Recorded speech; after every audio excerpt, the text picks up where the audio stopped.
Querido Deus, muito obrigado por tudo que aconteceu até aqui. Obrigado por cada vida, cada um que aqui está, Senhor. Guarda, Senhor, o nosso coração agora, a nossa mente, para que possamos prestar atenção naquilo que o Senhor tem para nós. Aos irmãos que nos assistem pela internet, ou que virão assistir esse culto, que a sua palavra viva e eficaz possa falar ao coração de cada um, é o que eu te peço, no nome de Jesus. Está dando microfonia aqui. Eu gostaria de convidar você a abrir a tua Bíblia no Salmo 103, e a pergunta é, para aqueles que já estavam aqui desde o início que eu falei, você sabe quais eram as palavras que mais foram faladas no canto, ou o assunto, em duas palavras que nós falamos, praticamente quase todas as canções, acho que só uma que não falou, mas todas as outras falou. Você sabe qual foi a palavra? Prestou atenção? Alguém parou para perceber? Nas canções, eu procurei separar, ainda estava dando um pouco de microfonia, não sei o que é. A palavra que nas canções eu falei vai ser um dos temas da nossa mensagem. Então presta atenção agora no versículo que a gente vai ler, nos versículos que nós vamos ler. Nós vamos ler o Salmo 103 inteiro, tá? Não é grande. E nós estamos trabalhando o Salmo 103 já desde o início do ano. E cada vez temos parado numa lição, e hoje nós temos essas duas lições, que são breves até, mas que falam tremendamente ao nosso coração. E eu queria que você abrisse então e acompanhasse comigo aqui na leitura. Salmo 103. Bendiga ao Senhor a minha alma, bendiga ao Senhor todo o meu ser. Bendiga ao Senhor a minha alma, não se esqueça de nenhuma de suas bênçãos.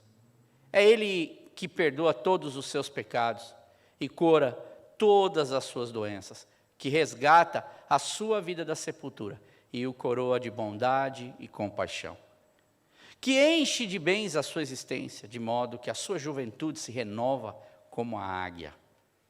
O Senhor faz justiça, defende a causa dos oprimidos. Ele manifestou os seus caminhos a Moisés e os seus feitos aos israelitas. O Senhor é compassivo e misericordioso, muito paciente e cheio de amor. Não acusa sem cessar, nem fica ressentido para sempre. Não nos trata conforme os nossos pecados, nem nos retribui conforme as nossas iniquidades. Pois como os céus se elevam acima da terra, assim é grande o seu amor para com os que o temem. E como o Oriente está longe do Ocidente, assim ele afasta para longe de nós as nossas transgressões. Como um pai tem compaixão de seus filhos, assim o Senhor tem compaixão dos que o temem, pois Ele sabe do que somos formados. Lembra-se de que somos pó. A vida do homem é semelhante à relva, ele floresce como a flor do campo, que se vai quando sopra o vento e nem se sabe mais o lugar que ocupava. Mas o amor leal do Senhor, o seu amor eterno, está com os que o temem, e a sua justiça com os filhos dos seus filhos, com os que guardam a sua aliança e se lembram de obedecer os seus preceitos. O Senhor estabeleceu o seu trono nos céus, e como o rei domina sobre tudo que existe, bendigam ao Senhor, vocês, seus anjos poderosos, que obedecem à sua palavra. Bendigam ao Senhor todos os seus exércitos, vocês, seus servos, que cumprem a sua vontade. Bendigam ao Senhor todas as suas obras em todos os lugares, de todo o seu domínio. Bendiga ao Senhor a minha alma. Que salmo maravilhoso, e quantas lições. Bem, hoje existe um problema sério, não que nas outras épocas não estivéssemos tendo, ou eles não tivessem tendo problemas sérios. Cada época tem o seu problema, não é? Mas hoje há um problema sério entre muitos cristãos, pois alguns, ou podemos dizer até muitos, não sabem ou não se empenham em saber como se conectar às verdades do Evangelho em relação ao cotidiano da sua própria vida no dia a dia. Preste atenção, não sabem conectar o Evangelho com o seu dia a dia, com o seu cotidiano, com a sua vida. Vivem a vida, ou uma vida que não é centrada no Evangelho, mas se dizem cristãos e conectados a esse evangelho. Uma coisa é a gente dizer que estamos conectados ao evangelho. Outra coisa muito diferente é nós vivermos o evangelho de Deus na nossa vida. E eu acredito que para o pastor, até que aconselha vidas, isso é facilmente, na hora que você está falando, você já percebe o rumo que a coisa está tomando. E me entristece o coração, porque isso é uma realidade. E a pessoa está cega, indo por esse caminho, achando que está fazendo ou servindo o evangelho, ou vivendo o evangelho, mas não está. E então eles acabam ficando sem ânimo, sem tempo, sem interesse, sem desejo de aprender, e com o coração frio e cada vez mais distante, porque isso é a consequência de quando a gente anda dessa forma. E chegam dias a ficarem até congelados espiritualmente, e mesmo quando chegam no culto, ou chegam na igreja, se sentem como se o seu coração estivesse gelado, frio, e não tem coração para Deus, e estão cansados, facilmente pegam no sono, porque pegar no sono quando tem alguém falando é muito comum, isso não é pecado, não é errado, nem nada. Mas pessoas que já vão perdendo, desconectando, é muito mais fácil a pessoa se esmorecer e não está, porque a cabeça está em outro lugar, o coração está em outro lugar, a vida está em outro lugar, está às vezes nos seus problemas, nas suas situações, e aí estão uma verdadeira pedra, e que não conseguem reter esse evangelho. É igual no Brasil, eu lembro há muitos anos atrás, eu sei que agora com a tecnologia, os automóveis, os carros estão muito mais avançados, mas eu lembro, eu tinha um carro a álcool muito bom na época até, mas quando chegava a época de frio, misericórdia. Eu tinha que sair de manhã, porque eu trabalhava em São Paulo, morava no interior, eu tinha que ir pegar o carro, eu já tinha que acordar cedo naquela, ai meu Deus, que o carro pegue. Porque um carro a álcool, ele facilmente congelava o combustível, ele facilmente não pegava, demorava para aquecer. Então eu já ia, a primeira coisa, já acordava, corria para o carro, já deixava o carro ligado lá, funcionando para mim conseguir chegar, porque eu tinha que pegar um ônibus fretado para ir para São Paulo, trabalhar, e não podia perder aquele ônibus, porque eram 2 ônibus, um saía às 6, outro às 6h30. E o que acontece? Muita gente é exatamente desse jeito. Demora para pegar, demora para esquentar. E não tem nada a ver com barulho, irmãos. O fato de fazer barulho, eu estou cheio de poder. Não tem nada a ver, porque a vida do dia a dia com Deus, do evangelho com Deus, é muito diferente. Essa é a realidade de quem vive, porque ela consegue andar no caminho com Deus e você vê a diferença de uma pessoa e você vê a diferença da outra pessoa que tem conexão com Deus e conexão com o evangelho de Deus. Agora perguntas. Estou parecendo Edu, né? Agora, como a gente pode conectar então a nossa vida com o evangelho? Porque é isso que interessa. É isso que vale a pena para nós. Vimos para a igreja para louvar, é ótimo, é um convívio. Não, como é que a gente faz para conectar nossa vida com o evangelho e a gente chegar e a gente ter esse ânimo, esse desejo de louvar e falar, Deus, eu quero estar na tua presença, eu quero estar na tua casa, eu quero servir ao teu nome. Deus, eu não consigo ficar parado, eu sinto um fogo que queima dentro de mim. Como inflamar o seu coração com o evangelho? Essa é outra pergunta. Como então eu me conecto com o evangelho? Como então eu inflamo o meu coração com o evangelho? Bem, depois de Davi, no Salmo 103, tratar de modo particular, lembrando a sua própria alma, e com sucesso, sobre os benefícios da salvação do evangelho, porque quem não acompanhou, temos várias pregações para trás, e eu mostrei que esse primeiro bloco, Davi está falando com ele mesmo, Davi está falando para a sua alma, e ele está tentando mostrar ali para dentro da sua alma, que luta seu corpo, sua alma, seu espírito, como a gente, para mostrar que ele tem muito para agradecer a Deus, e muito para ver dos benefícios de Deus, e abrir os olhos espirituais, para que ele possa enxergar mais longe. Viver uma vida com outro significado, viver uma vida com ânimo. Então Davi, depois de fazer então esse início, porque aqui a gente está falando do salmo mais evangelístico. Se você pega então do verso 3 ao verso 19, porque esse sanduíche que eu expliquei, o pão, né, que a gente tem os 2 primeiros versos, os 3 últimos versos, no meio é só evangelho, e a gente está mostrando salvação, cura de Deus, em várias perspectivas, e aqui então agora Davi, ele para de falar a nível particular, e ele começa a ampliar a sua visão para um louvor nacional.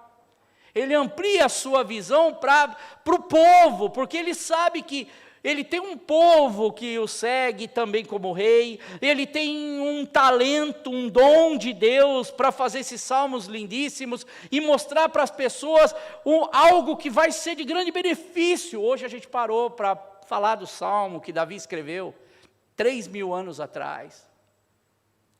E aqui é interessante que ele amplia, ele expande então esse alcance para um louvor nacional que vai do verso 6 ao verso 19, e traz como incentivo, então, ânimo aos seus leitores, quando ele relembra, como o Marcos fez no início, recita poemas, canções, fala em inglês, fala em português, seja a língua em que nós falarmos, nós falamos desse benefício de Deus. E hoje, na escala que nós estamos subindo dentro desse evangelho de Deus, dentro agora desse louvor que se expande, que é para um louvor nacional, ou é um salmo nacional, ele começa então, primeiro ele fala da salvação, segundo ele fala da provisão, e que nós vimos semana passada no verso 5, que diz satisfação e renovo, que é viver uma vida de satisfação e uma vida de renovo com Deus, e agora ele parte para o verso 6 e 7, e no verso 6 e 7 ele trata sobre proteção, e dentro da proteção nós vamos ver a palavra que hoje eu falei em todas as canções, que é a justiça de Deus. Algo que nós não paramos para perceber, falamos muito, mas não vivemos muitas vezes essa essência poderosa de Deus na nossa vida. A justiça que Deus tem, a justiça que Deus nos concede, como Deus trata disso. Eu quero ler de novo os versos 6 e 7 com você, do Salmo 103. Salmo 103, versos 6 e 7, diz: o Senhor, olha, faz justiça e defende a causa dos oprimidos. Ele manifestou os seus caminhos a Moisés e os seus feitos aos israelitas. Em outras versões, diz assim: o Senhor Deus julga a favor dos oprimidos e garante os seus direitos. Em outras versões diz que o Senhor julga.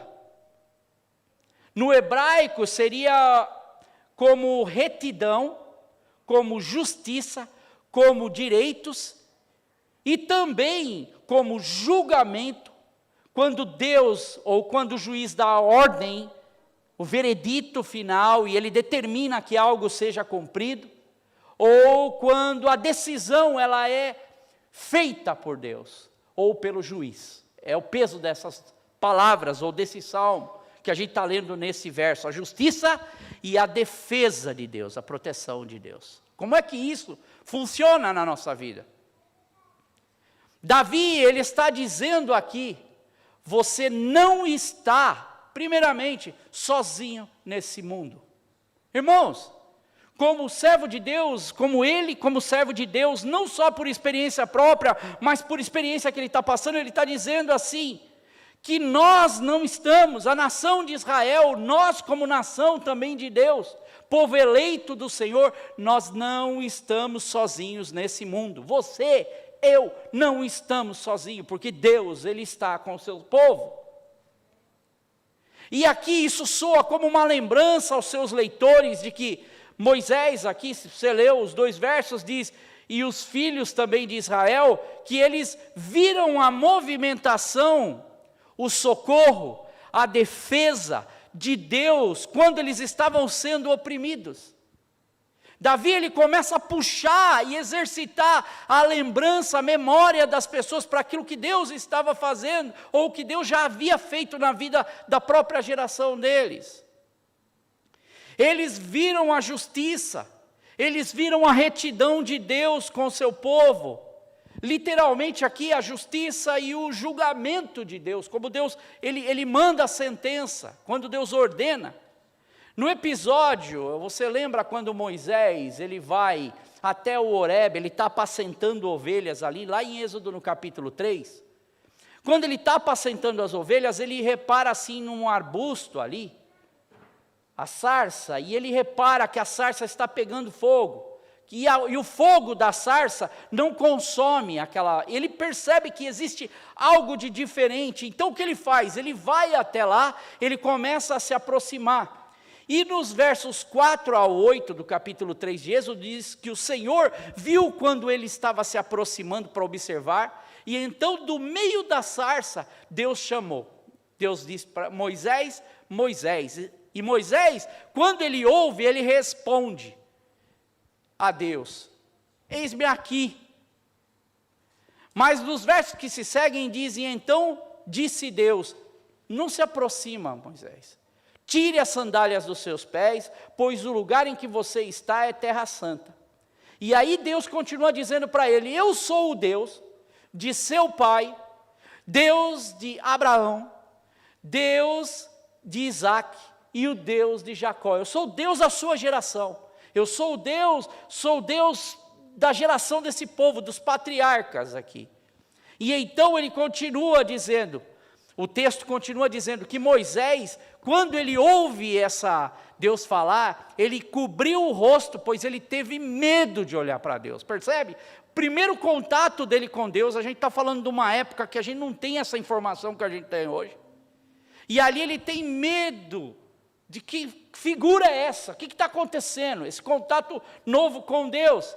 E aí disse o Senhor para ele, de fato, Moisés, eu tenho visto a opressão sobre o meu povo no Egito, e também tenho escutado o seu clamor, por causa dos seus feitores, e algumas versões dão como capatazes, mas seria por causa dos opressores sobre o povo de Israel. Eu estou ouvindo tudo, eu estou vendo, nada passa desapercebido, eu estou vendo.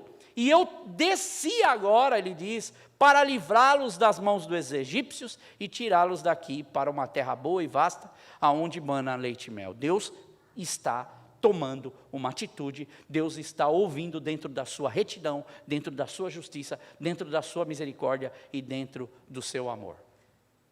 Qual a lição que a gente já tira aqui para nós? Como filhos de Deus, nós precisamos entender que nunca estamos e nunca estaremos abandonados sem proteção e nunca seremos deixados sem justiça de Deus. Nunca.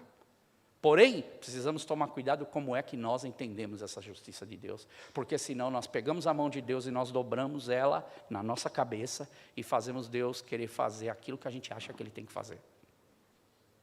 E é exatamente isso que eu quero entrar com vocês, porque é o que Davi está falando para o povo. Volta para a história, antes de você avançar, e olha quem é Deus, a justiça que Ele faz, quem Ele é. A gente está entrando para a Páscoa. Para que a gente olha para a Páscoa? Para que a gente lembra para a Páscoa? É para a gente não esquecer, porque a gente esquece tudo muito fácil. E hoje Deus nos dá essa oportunidade. Porque basta nós ligarmos a TV, basta nós ligarmos a internet, nós vemos qualquer programa, noticiários, a gente já depara com injustiça, verdade ou não? Nós olhamos e nós nos deparamos com justiça jorrando para todo lado, a justiça, a injustiça jorrando para todo lado. Acontecendo em famílias, acontecendo nos governos, no trabalho, nas ruas e até contra os cristãos a gente vê. Porém, eu vou dizer mais uma coisa, até entre cristãos existem injustiças. Cristãos cometendo injustiça contra eles próprios dentro da própria casa de Deus, dentro da sua própria família e dentro do seu próprio convívio. Então, a gente não é só julgar e olhar para os de fora, porque dentro da própria igreja existe injustiça. Basta nós olharmos para a palavra de Deus, vai no livro de Atos, vai ali vendo as cartas, você vai ver injustiças acontecendo e Paulo ali tentando, os apóstolos tentando, com a ajuda do Espírito Santo, de resolver esses problemas. E isso vem com ataque à dignidade, Ataque na fé, ataque na vida, ataque na família, ataque nas convicções, no comportamento. E essa é uma espécie, irmãos, de Egito. De opressão do Egito. Que cabe muito bem em Davi, ele dizendo assim, olha para o que Deus fez, não esquece da sua história, das opressões que vocês viveram no Egito, e olha para a mão de Deus que atuou sobre a vida de vocês com justiça, com retidão, e defendeu vocês. E eu digo a mesma coisa para você, e eu falo para mim, olhe para o que Deus está fazendo na sua vida. Veja Deus em sua justiça te defendendo, olhando para você. E eu me lembro de uma história, há muito tempo que aconteceu comigo, quando eu trabalhava numa empresa em São Paulo. Nessas empresas que eu morava em Bragança e trabalhava em São Paulo. E eu tinha lá uma telefonista, muito querida, todo mundo gostava. Você lembra, na época de 90, a telefonista, ela atendia praticamente todas as telefones que ligavam para a empresa, e ela ia, qual é o ramal, senhor? E aí tal, e ela tinha uma voz muito bonita, e naquela época não é como hoje, né? Hoje isso já não é uma coisa muito comum. E ela atendia, então, ela pegava o telefone e falou, ô André, olha, a Rose está no telefone. Ela já falava para mim, ó, a Rose está no telefone. Tanto que a gente vai ganhando intimidade, porque a gente trabalhei 9 anos naquela empresa, e trabalhei com ela há muitos anos, e ela então atendia o telefone, e ela falou, ó, André, a Rose no telefone. Então ela já conhecia. E eu lembro que um dia nós tivemos um final, lembra que no Brasil a gente faz festa de final de ano, e aí a empresa convida todo mundo, aí dá aquele sorteio de presente, e aí a gente podia levar a família. E eu me lembro da Rose ter ido com a gente, e nós fomos visitar, e ela levou a mãezinha dela. Ela já também tinha uma certa idade, e a mãe também era bem velhinha. E a gente gostava muito dela, fizemos uma linda amizade, todo mundo da empresa gostava por causa dela ter esse carinho de tratar todo mundo. E um dia, ela então foi passear no litoral, e nós voltamos na segunda-feira, falou, você viu a tragédia que aconteceu com a Maria? Eu falei, mas o que aconteceu com a Maria? Meu Deus, não foi propriamente, é com a Maria, mas aconteceu algo com a mãe dela. A mãe dela, o que aconteceu? Eles estavam numa casa, toda a família reunida, no litoral, não sei se era Guarujá ou onde era, e um assaltante entrou na casa. Enquanto eles estavam reunidos, passando um final de semana prolongado, e ali, quando a família toda reunida, a mãezinha dela, por ter já uma idade avançada, ela se assustou que ele fosse fazer alguma coisa para a família, e ela teve um heart attack, e ela acabou caindo ali, e não se recuperou, e acabou morrendo. Aquilo, para todo mundo na empresa, que conhecia a mãezinha dela, foi um choque para nós, e todo mundo falava assim, olha a injustiça, poxa, isso é uma injustiça, você olhar e ver uma senhora dessa que não fez absolutamente nada, morrer porque um bandido entrou. E, irmãos, essa é uma história, entre muitas. Quantos de nós já não vivemos coisas similares, ou coisas diferentes, mas que a gente pode olhar para a nossa vida e falar, poxa, eu vivi situações de injustiça na minha vida. Agora, a questão é, como é que nós conseguiremos acertar as contas, então, com essa injustiça? Como é que a gente consegue, dentro dessa injustiça, que ela está por aí já solta, acertar, ou a gente pode dizer o seguinte, equilibrar a balança contra toda essa ganância, contra toda essa maldade que a gente vê hoje no mundo? A resposta é de que muitas vezes não acontecerá nesse tempo, a injustiça ela não será resolvida nesse tempo, a resposta de Deus ela não virá muitas vezes nesse tempo, e nem nesse mundo, ou nem nessa vida. Apesar de alguns determinarem e quererem quebrar o braço de Deus e falar assim, não, Deus ele vai fazer, porque a gente não é cauda, né? A gente é cabeça, e aquela coisa toda, e não conseguem olhar muito mais além do que aquilo que Deus tem para nós nas nossas vidas. Mas um dos benefícios dos filhos de Deus é que Deus nos garante que, independente de que tempo seja esse, um dia nós iremos receber a justiça de Deus. Um dia nós iremos. Não cabe a nós determinarmos, entrarmos para o determinismo e dizer, não, Deus vai fazer. Não, Deus, ele vai fazer. Deus fala, eu faço quando eu quero, eu resolvo as coisas quando eu quero, eu perdoo quando eu quero, eu tenho misericórdia de quem eu quero. Deus, ele é assim. Porém, ele dá a resposta de que, talvez para aquele tempo, mas Deus ele tem a sua forma de trabalhar e de agir. Quando nós olhamos para a Bíblia, e eu acho que a melhor forma de nós entendermos o que é a justiça de Deus, para nós entrarmos nessa justiça de Deus da forma certa, Estevão, lembra de Estevão? Estevão, ele é o primeiro, dos primeiros diáconos. A igreja estava crescendo demasiadamente, e ali eles precisavam de gente para trabalhar, e Estevão ali, então, ele é ali um dos primeiros diáconos, e a Bíblia diz que ele era um homem cheio de fé e do Espírito Santo. Então, a primeira coisa que a gente faz como crente, esse homem está no nível com Deus, e nada pode acontecer de mal com esse homem, porque ele é um servo de Deus. E a Bíblia diz, ele era cheio de fé, e ele era cheio de Espírito Santo. Então, a gente não precisa nem falar, ó, esse homem pode determinar. Se a gente está nessa linha, a gente pode falar, esse homem pode determinar que nada vai acontecer, Deus vai livrar ele de tudo, e acabou. Mas aqui a gente sabe que quando Estevão ele está servindo como diácono, à medida que ele servia, acontece mais ou menos com Filipe também. Algo extraordinário do poder de Deus leva eles para outra função, outra coisa dentro desse diaconato. Eles começam a crescer ministerialmente. E Estevão agora ele está de frente com homens, com religiosos, com o sinédrio, e eles ficam com raiva, e a Bíblia diz que eles estavam praticamente arrancando o cabelo, com as palavras daquilo tudo que o Estevão estava trazendo para eles, ao ponto que eles arrastam Estevão para fora da cidade, e o que acontece, quando a gente vai lá para Atos 6 e Atos 7, mostra em Atos 7 que eles levam Estevão para fora. Paulo, ele ainda não estava na sua conversão, convertido ao Evangelho, e ele é um dos que autorizam isso, e Estevão, então, ele é morto ali. Agora, Estevão, ele foi martirizado, mas ele foi justificado por Deus. Percebe a cadência, como é que Deus trabalha? Deus não o livrou da morte nessa vida. Agora vamos para outra.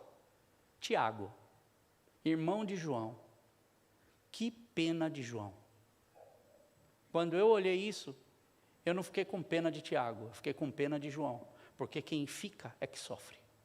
Já viu quando a pessoa morre? Quem fica é que sofre. João tem que continuar o ministério dele, falando, puxa, meu irmão serviu comigo Jesus Cristo. Isso passa na cabeça de qualquer cidadão. Passa na nossa.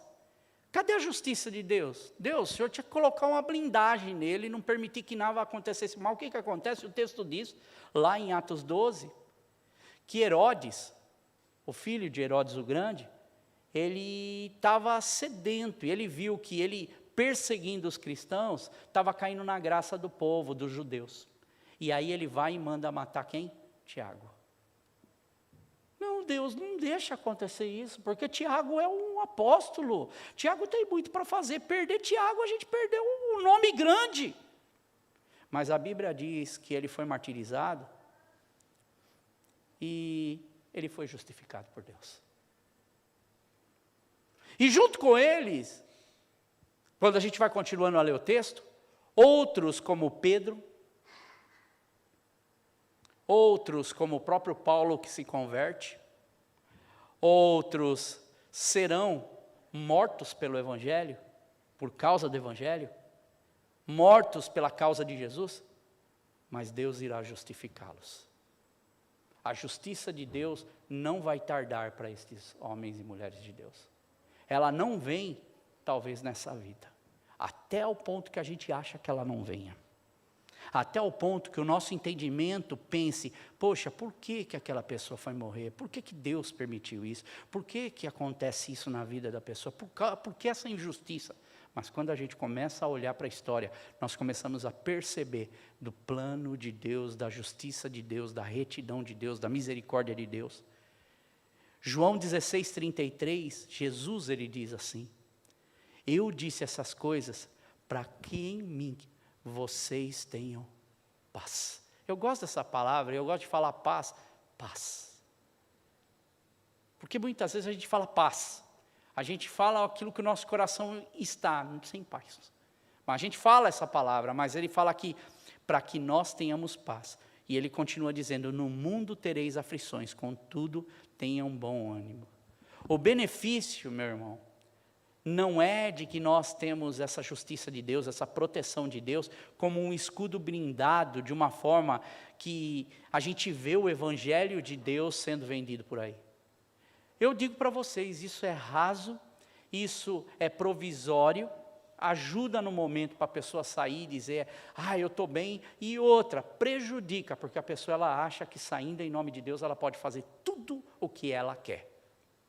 Isso é um perigo. E aqui nós olhamos e vemos que muitas vezes vem doenças sobre a nossa vida, vem situações, vem acidentes e muitas vezes até aquilo que a gente considera, como no caso de Estevão, como no caso de Tiago, como no caso de Pedro, como no caso de Paulo, uma tragédia. Mas Deus, dentro da sua justiça, Ele permite. Mas há um grande benefício, é de que temos dentro da nossa vida a proteção de Deus e que a justiça de Deus, ela vai atuar no tempo certo de Deus. E nós, seus filhos, Deus ele vem em nosso favor. E Ele há de cumprir nas nossas vidas, na certeza desse benefício, no tempo certo de Deus. Ele irá trazer a justiça. Você já ouviu falar de William Tyndale? Você sabe quem é William Tyndale? Compre qualquer livro que você tiver aí numa biblioteca, você vai ver até uma livraria escrita Tyndale. Você vai ver livros Tyndale. Por quê? Porque esse homem foi um grande homem de Deus. Tyndale foi o tradutor pioneiro da Bíblia para o inglês. E ele é considerado o pai da Bíblia em inglês, e ele é considerado o pai da reforma inglesa. Ele começa como um jovem inteligente que se converte no século XVI, 1519, olha a história dele. E em uma época que era proibido e contra a lei possuir uma Bíblia, trazer ou publicar uma Bíblia, ou ficar falando da Bíblia. Tyndale, ele desafiou tudo isso. Quando ele se encontra com Deus, ele vê o chamado dele, Deus. E quem ajuda ele nessa orientação de como traduzir a Bíblia é Martinho Lutero. Ele se reúne com Lutero e Lutero dá as dicas para ele, porque Lutero já tinha feito isso para o alemão. E aí então Tyndale, que é mais ou menos da mesma época, recebe esse apoio. E Tyndale começa a traduzir a Bíblia para o inglês à luz de vela. E quando ele vai à luz de vela, que a gente fala, como é que alguém pode ter uma qualidade de escrever algo à luz de vela? Mas não se esqueça, Deus estava atuando na vida dele. E a luz de vela, ele trouxe luz a muitas palavras, por exemplo, quando a gente fala de Passover, ou a Páscoa. Isso é obra de Tyndale. Quando ele traduz a Bíblia, ele traduz e ele encontra Passover, ele coloca. E aí os próprios judeus, cristãos, ingleses, com o tempo, começam a entender, fica mais fácil para as pessoas entenderem. Até textos, por exemplo, quando Paulo fala, como num piscar de olhos, é termo de Tyndale. Tyndale, ele traz uma noção geral, o benefício que Tyndale faz. E seu trabalho de tradução foi tão excelente da Bíblia, e tão usado como homem de Deus, mesmo à luz de vela ali, que 50 anos depois, quando eles se sentaram para escrever a Bíblia, que é a mais famosa Bíblia inglesa, que é usada nos Estados Unidos e tudo, que é a King James, do século 17.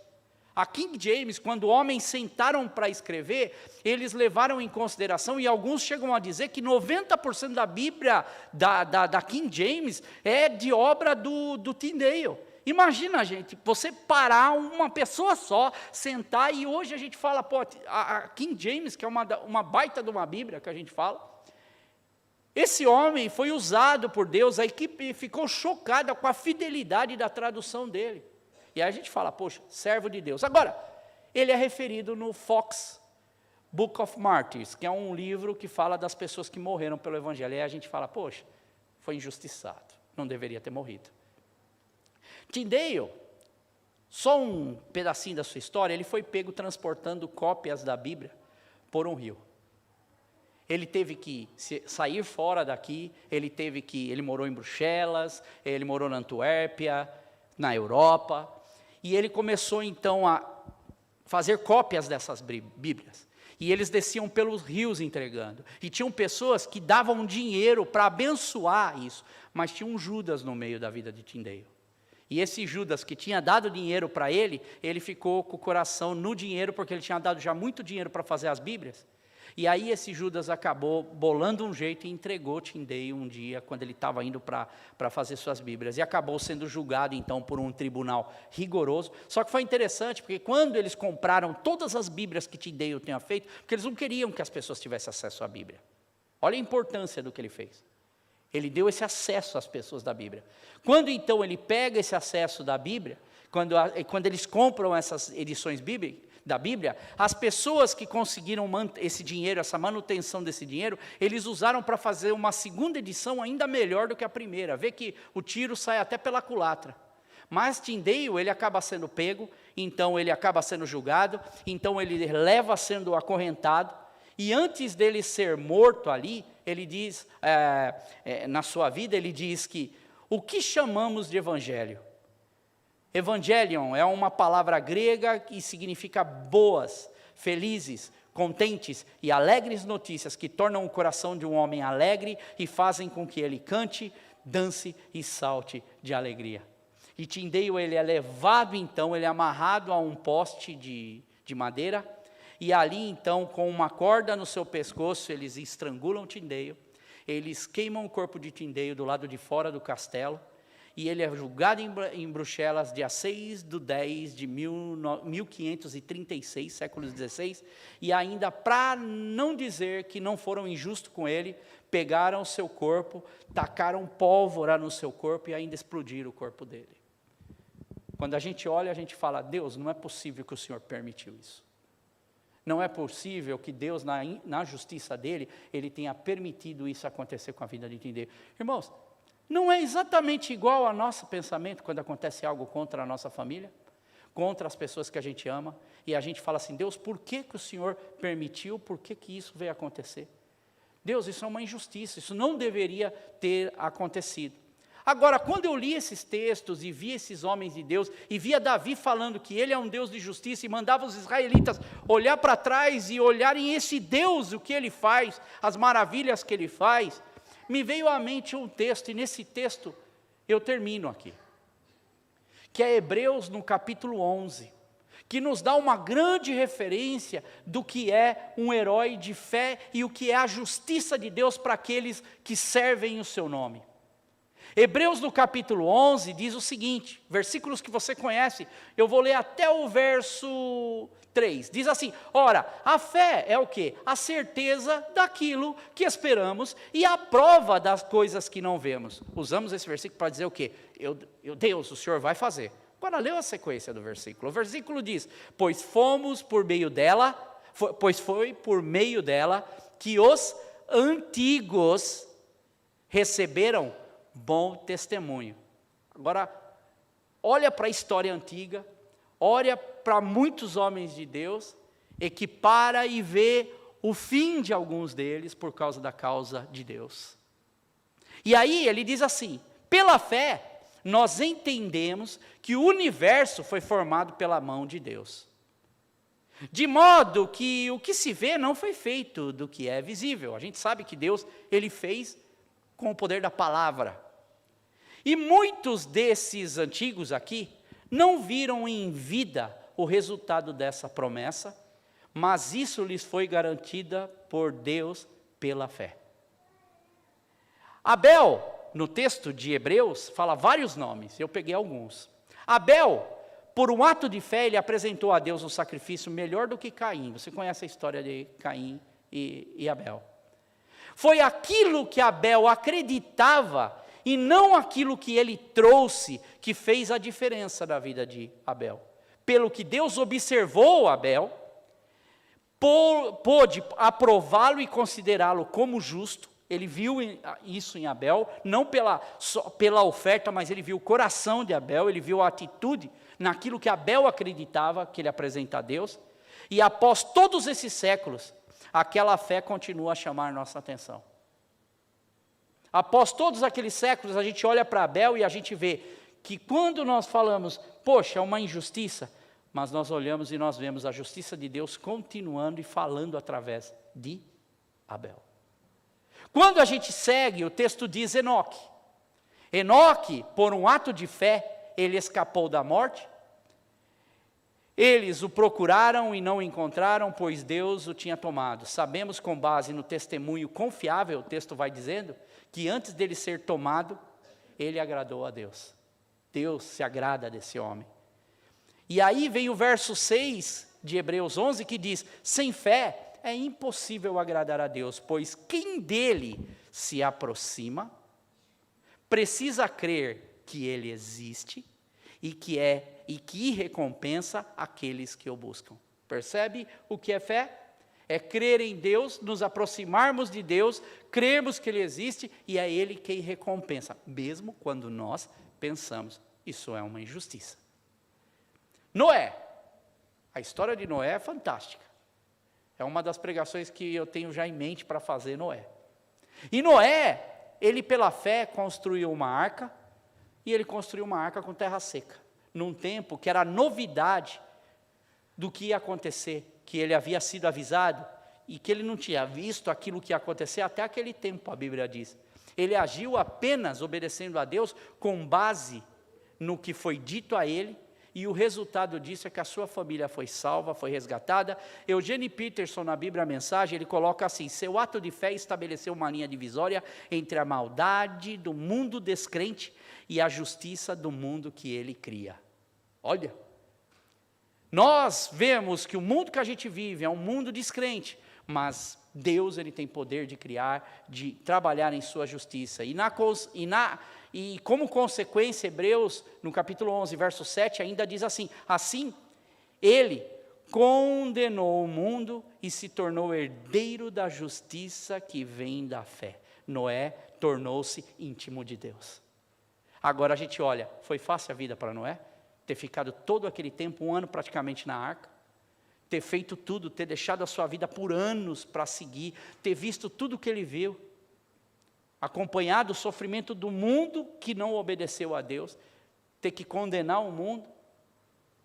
E aqui nós vemos que Deus diz, agora a história continua, patriarcas, Abraão, sua família, sua descendência, dos versos 8 ao 12, vai falar dos benefícios de Deus a Abraão. Por um ato de fé, Abraão disse sim ao chamado de Deus, partiu de um lugar desconhecido, que se tornaria seu lar. Ele parte para um lugar em que ele não sabia, ele resolveu em Deus, confiar em Deus, não tinha ideia para onde ele estava indo, por um ato de fé, foi residir num país e de acordo com a promessa que seria dele, viveu ali como estrangeiro, morava em tendas. E a gente segue para a família. Sara, mulher dele, o texto continua dizendo, uma mulher já avançada em idade, estéril, considerada até para a cultura daquela época como uma mulher amaldiçoada. Deus vai lá, coloca a mão e ela mesmo avançada de idade tem seus filhos. Aí vem a sequência, vem filhos, Isaac, vem Jacó, fizeram o mesmo, vivendo na mesma promessa de Deus.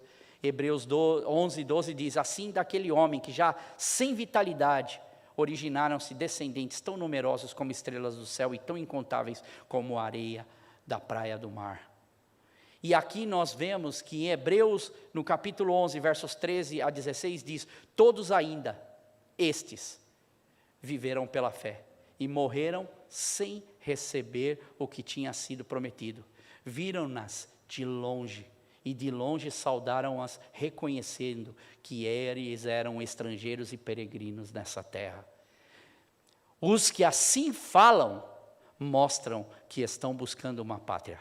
Se estivessem pensando naquela de onde sairiam, teriam a oportunidade de voltar. Mas em vez disso, eles esperavam que uma pátria ainda melhor. Percebe a nossa verdadeira justiça? A nossa verdadeira justiça está, se Deus aqui não trouxer a nossa justiça, como a gente planeja ou a gente imagina que Deus tem que fazer, e Deus permite alguma coisa que aconteça, com os nossos olhares em Deus, fazemos iguais a estes homens de Deus. Mesmo que nesta terra e nessa vida que é curta, Deus não entregue aquilo que nós esperamos, que seja feita a sua vontade.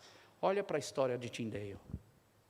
Quantas pessoas foram alcançadas pela vida de Tyndale?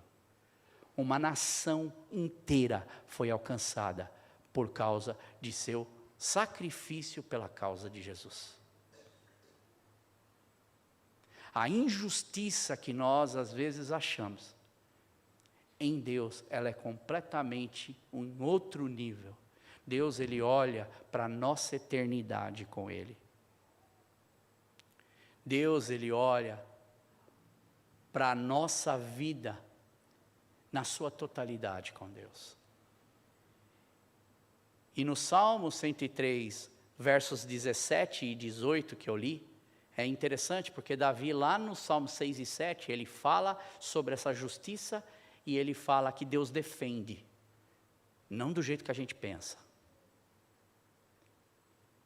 E ele manda os israelitas olharem para trás e lembrarem daquilo que Deus fez. Como Deus sustentou, como Deus cuidou deles, como Deus protegeu a vida deles. E ali mais para frente, quando a gente olha nos versos 17 e versos 17 aqui, 17 e 18 diz: mas o amor leal do Senhor e seu amor eterno,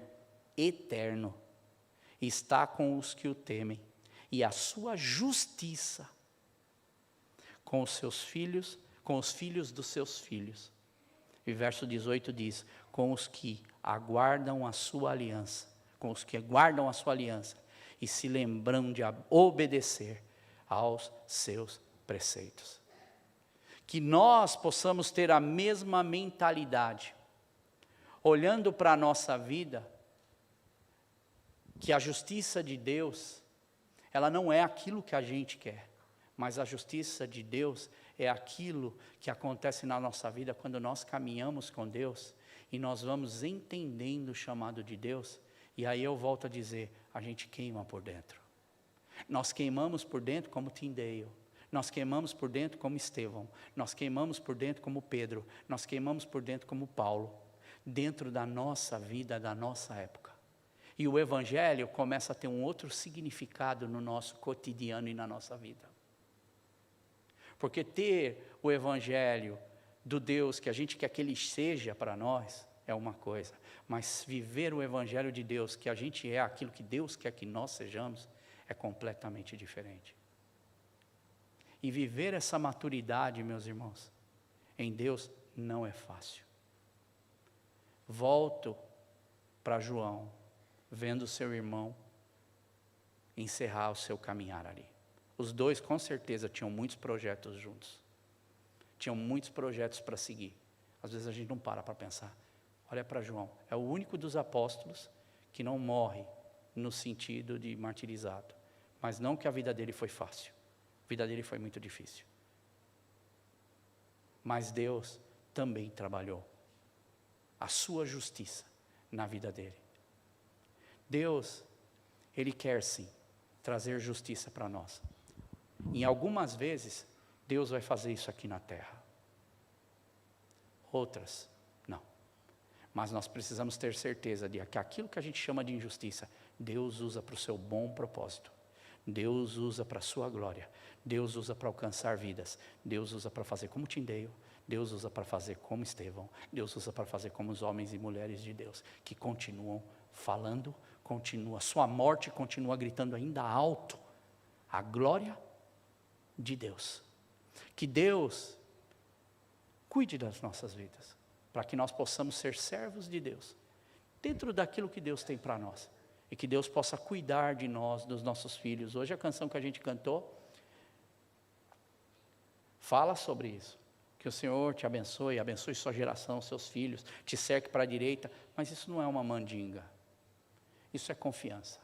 Pela fé nós confiamos em Deus e sabemos que Deus tem o cuidado, mas para nós, que olhamos adiante, nós vemos aquilo que nós seremos em Deus um dia, quando Ele vier, quando nós pudermos reinar com Deus, quando nós tivermos o Apocalipse, que é o Apocalipse de Deus, não aquele que a gente idealiza, aí nós vamos conseguir entender o que é Deus, nós vamos conseguir perceber e andar e caminhar, e esse é o meu desejo, que a justiça de Deus nos faça, assim como Davi, olharmos para a história, e olharmos para a nossa história também, e vermos Deus nas nossas vidas. Feche os teus olhos. Deus, muito obrigado, Senhor, por cada um, por cada vida. E que nós possamos, Deus, ouvir a tua voz. Que nós possamos meditar nesses homens e mulheres de Deus, que têm muito para nos ensinar e que não tiveram, Senhor, uma vida fácil por causa do teu evangelho. E alguns deles, nós sabemos que pagaram com sua própria vida para que uma nação inteira pudesse ter acesso ao teu evangelho. E ele mesmo, Senhor, indo para a morte, ele diz que o evangelho é alegria, o evangelho é vida, o evangelho nos faz pular, o evangelho nos faz dançar, o evangelho nos faz se alegrar. Isso, Deus, é olharmos para além dessa vida, Deus. Isso é olharmos quem nós somos nesse início da nossa caminhada nessa terra, para aquilo que nós seremos em Ti um dia, Deus. Que nós possamos ter essa consciência, que os irmãos que nos assistem pela internet, da mesma forma, Deus, possam ser tocados e abençoados. Deus, o Senhor tem maneiras de atingir a vida de cada um, e aqui eu peço, Deus, que nós possamos sair daqui com uma consciência, Deus, não errada da sua justiça, e nem da sua proteção, Deus. Sabendo quem Tu és, e como o Senhor age. E sabendo, Deus, que nós falamos destes homens e mulheres que perderam sua vida, ou mesmo outros que não perderam e que viveram sua vida em paz, Deus. Mas que nós possamos olhar para todos eles e ver a sua mão agindo, quando tudo vai bem, ou quando às vezes as coisas vão mal, Senhor.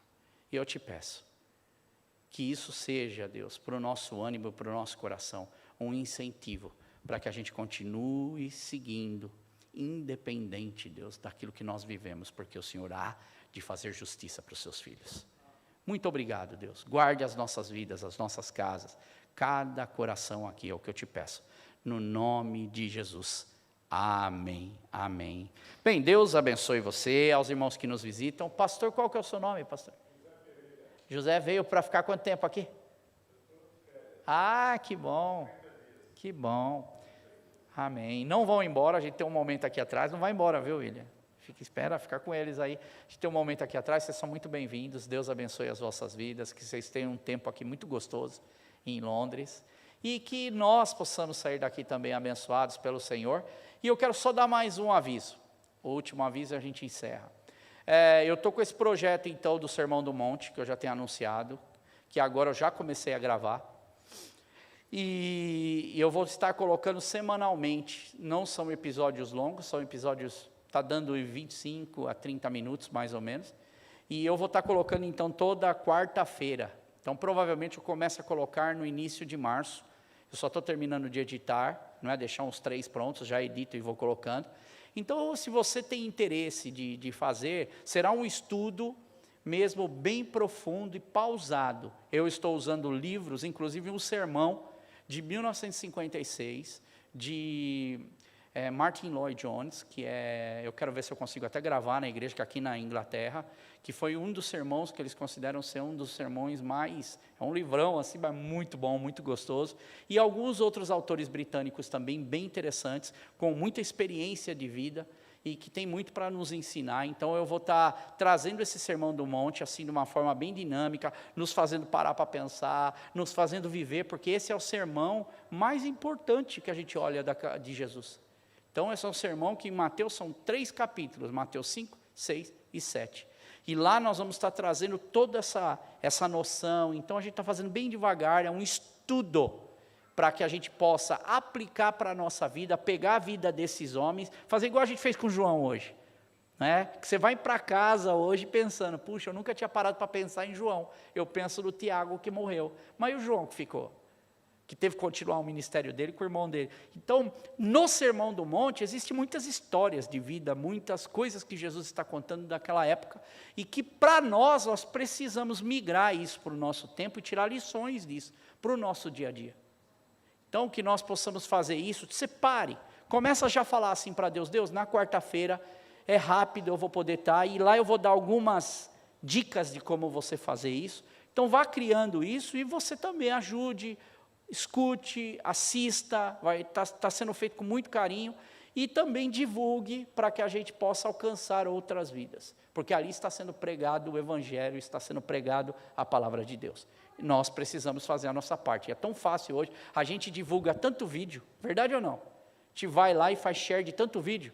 E às vezes a gente não faz share do vídeo da igreja, daqui, que está sendo pregada a palavra de Deus, não é aquilo que eu acho. Então nós precisamos sim fazer a nossa parte, convidar pessoas para ouvir a palavra de Deus. Então se coloque de pé. Mais uma vez aos irmãos que nos visitam, tenham um bom tempo aqui, que Deus guarde as vossas vidas. Prazer recebê-los. E fique conosco agora nesse final de culto. Deus abençoe você, bom ver a Anete. Deus abençoe a Anete. Orar, não é agradecendo a Deus por esse culto, que Deus abençoe. A irmã, não perguntei o nome. Dinamar. E o pastor, desculpa, de novo? José Pereira. Amém. Deus abençoe a Dinamar e o José Pereira, o pastor, que Deus guarde as vossas vidas. Então vamos agradecer. É sua esposa? Amém, amém. Ela é pastora também? Amém. Deus abençoe. Que Deus abençoe vocês, guarde as vossas vidas. Deus, muito obrigado, Senhor. Pai, pela vida de cada um, pela vida dos nossos irmãos, do pastor que aqui nos visita, da sua esposa, da pastora também. Guarde as vidas deles nesse tempo que eles têm aqui em Londres, Senhor.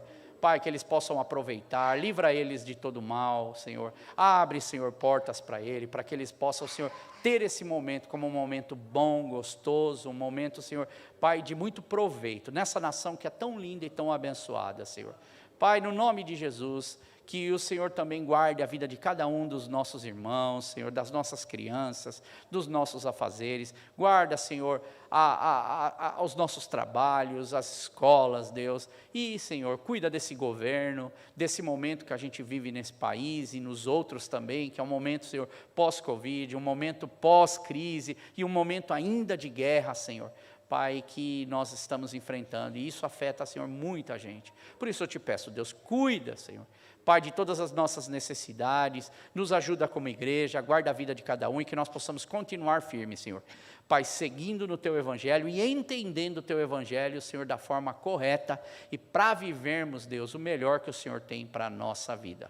Muito obrigado, Senhor, coloque esse ânimo e esse incentivo no coração de cada um, no nome de Jesus. Que o amor de Deus, que a graça do Senhor Jesus Cristo e a comunhão do Espírito Santo esteja conosco todos os dias das nossas vidas, até a consumação dos séculos. Amém, amém. Deus abençoe você.